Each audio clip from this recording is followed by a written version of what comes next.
السلام عليكم ورحمة الله تعالى وبركاته صاحبي الكل شو أنا أكسن مركل ميل كستو أشوفتان waxaan doonayaa in idin la wadaago runtii qiso aad u qosol badan dad badan inay weydiiyeen inaan ka faalloodo sidee ayay labadayda dumara ama labadayda xaas isku ogaadeen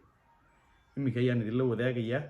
magacaygu waa Mustafa halka aad ka daawanaysaan oo Mustafa show soo dhawaada saaxiibayaal meel kastoo aad joogtaan waxa uu ahaa sanadku 2014 waxaan ka mid ahaa suxufiyiinta Soomaalida waxaan ka hawlgeliyay warbaahinta Soomaalida qaar kamid ah warbaahintu way badan tahay laakiin qaybta telefishinada oo raadiyoga iyo journalist kama aha journalada ma ahayn laakiin qaybta telefishinada mushaarkii waxa uu $250 kadibna waxaan tagay magaalada Nairobi waxaan degay xaafadda Islii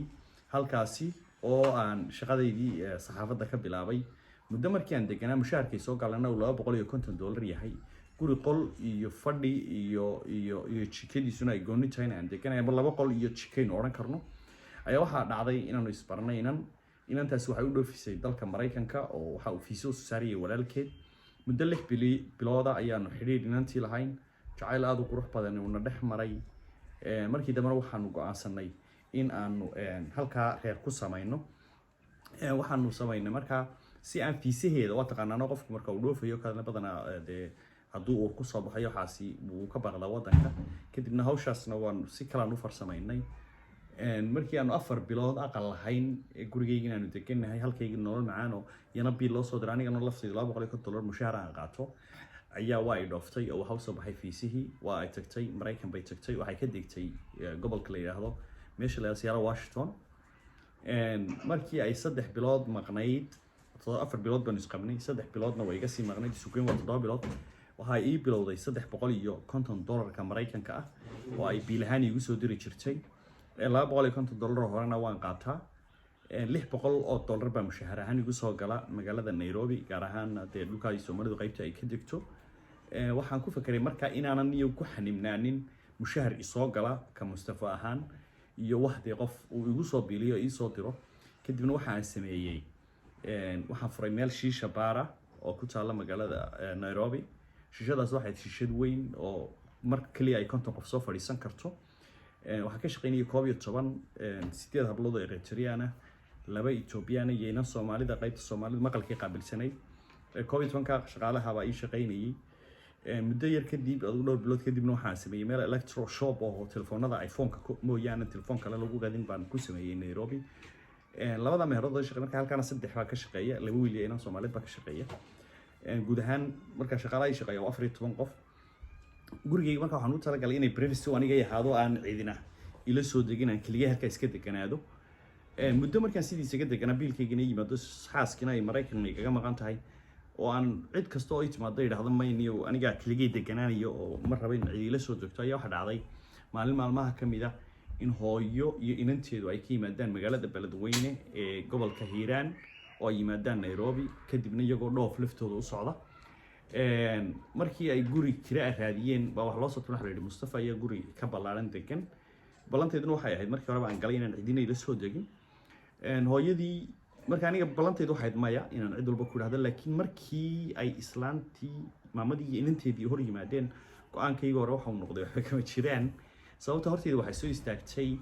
inaad xasuusatiin kala mooyaan hees Xasan Aadan Samatar oo qaado oo la yiraahdo Beledweyne baa waxa ku jirta tuduciyadeeda show barisamaadkii Beledweyne maan tagin show boqorad joogto biyo dahab la moodo bilicdii haweenkiyo bili loo dhameeyo timo boqonta joogo baalgoray la moodo baarkana casaankii bidix midig iskaaray qofta noocaas ba horteeda soo istaagtay hooyada la socota go'aankayga hore ahaa inaan guriga cidina ila soo degin isla markiiba waan ka tanaasulay waxay tii Mustafa waxaan doonaynaa waxaan ugu ka sheegay in qayb qolka banaan yahay oo yaday macquul tahay inaanu kula soo degnaano doonaynaa wax ku hooyay dhimada way la soo degi kartaan kirada noo sheeg waxaan ugu sheegay marka $70 Mareykanka inay bishii iska bixiyaan sidaan idinku sheegay anigu waxaan ahaa reer Somaliland gaar ahaan gobolka Togdheer Nairobi marka family-gu ma degana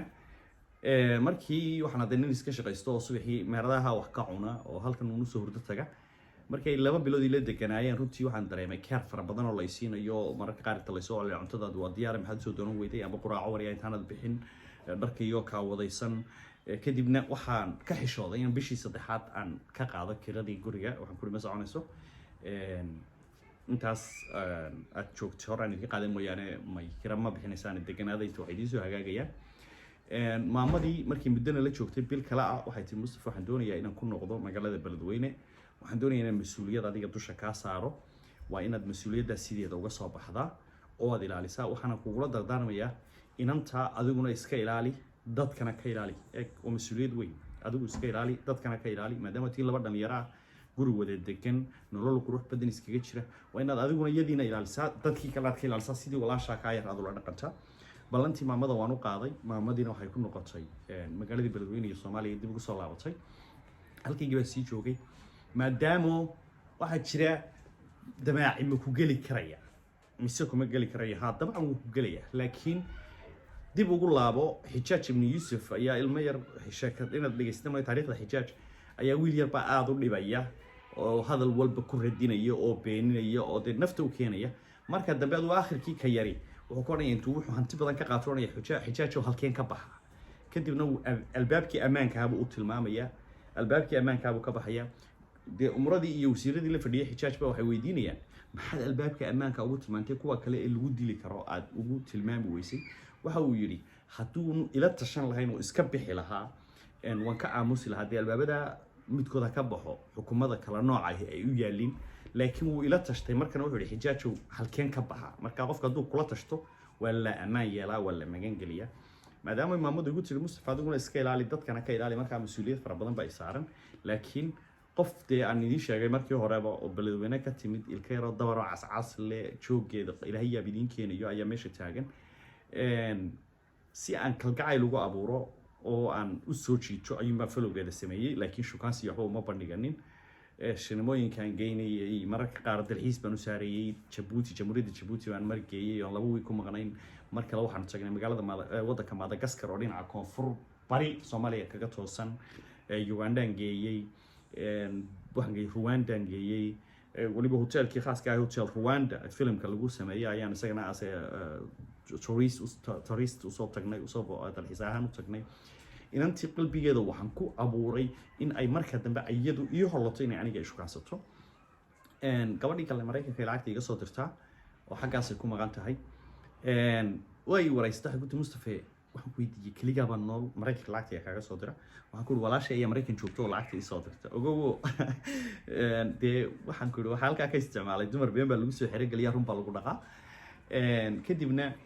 inantii Mareykan joogtay walaashay baan ka dhigay xagutiniyo waxa qof aad u dabeecad fiican furfuran bashaasha dalban dhaqan le maxad ku kursan weyday waxaan ku adigoo kale ayaan sugayay markaan adigoo kale helayaan kursanaya aniga way ay ka diidaya waxaan ku leeyahay mas'uuliyad bayna saaran waa dadkii hooyo sayigala ka dardaarantay kuguma fududaan karo wax timale iyada marka aabaheed baa dhoofinayay inantii hore ama xaaskayga horena walaalkeed baa dhoofinayay marka su'aasha xagga hore ku taraaway sidee bay labadeeda xaas ku wada ogaadeen inaan anigu wada qabo u dheeraaday fiidiyowgu qaybtan koobaad intaasaan ku soo gabagabeynaya qaybta labaad oo xiiso leh waxaan rajeynayaa inaad kala socon doontaan halkan haddii Allah awood leh xagiisa laga helo halka ka daawanaysaan waa Mustafa show aniguna waa Mustafa kulanti dambe waxaan dilayaa sidaas iyo nabadgelyo